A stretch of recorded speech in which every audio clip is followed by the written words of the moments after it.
Okay, we are on chapter 8 today, which was called More Suspects.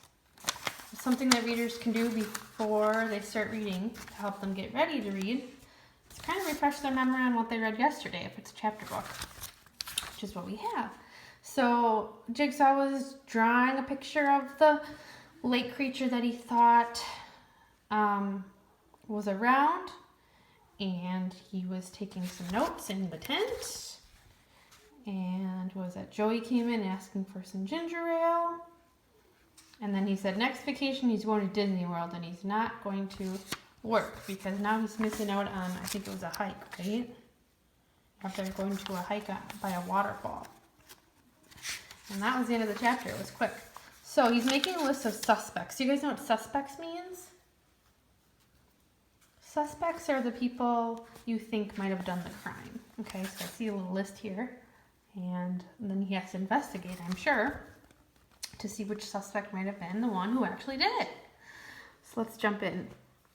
"This is your office, huh?" Mila said. "That's what the sign says," I replied. "I spent the last half hour putting a bunch of sticks in the ground. They spell out OFFIC, office." "Some office," Mila teased. "It looks like a big rock to me." "Hey, give me a break," I said. "It is a big rock. You have to use your imagination. Did you find any clues by the lake?" Mila shook her head. "Nope, no strange footprints. Not a single sign of the lake creature. To tell you the truth," she said, "I'm not convinced it's real.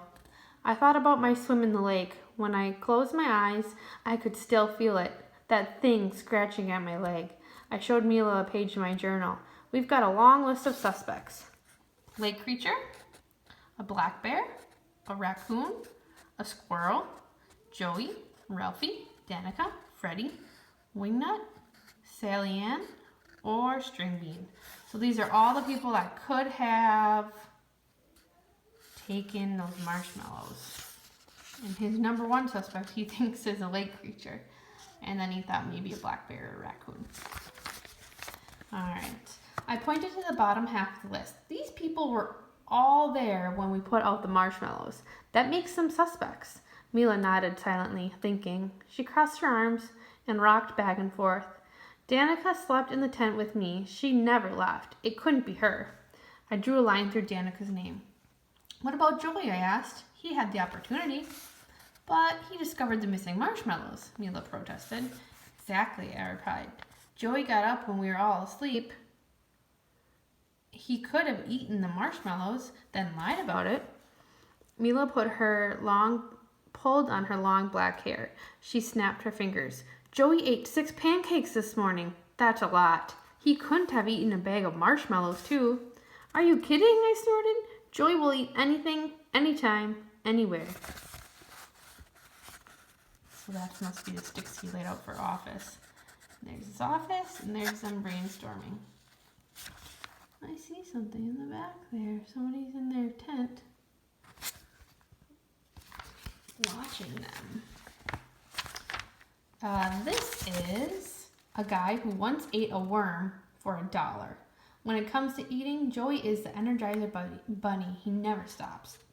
Mila nodded. Okay, he's still a suspect. I moved further down the list. Ralphie. He never left the tent. I crossed his name. String Bean? Mila asked. Doubt it, I said. He doesn't like the dark, but I'll check with my brothers to make sure. I think he's going to check with his brothers because String Bean slept in their tent.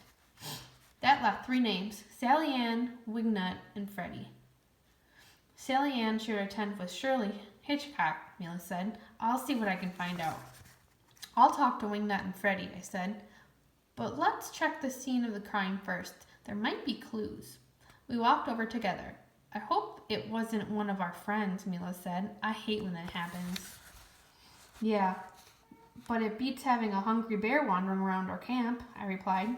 Mila laughed. That's it. All we've got to do is find a bear with a stomachache. I stopped. What did you say? It's a joke, Mila explained. If a bear ate all those marshmallows, he wouldn't be feeling too well. I remembered Joey searching for ginger ale. I thought about Wingnut and Freddie, and I suddenly had a lot of questions rattling around my head. And each question still needed an answer, just like cookies need milk. All right, so the last two people he has to talk to are Wingnut and Freddy to see where they might have been. Ooh, chapter 9 is the confession. Do you know what confession means? That's not the last chapter. We got one more after that. Confession means when somebody confesses or admits to doing something. So I wonder who might be confessing. I have an idea, but I don't want to share my thinking. I'm wondering if you guys are thinking the same thing as me.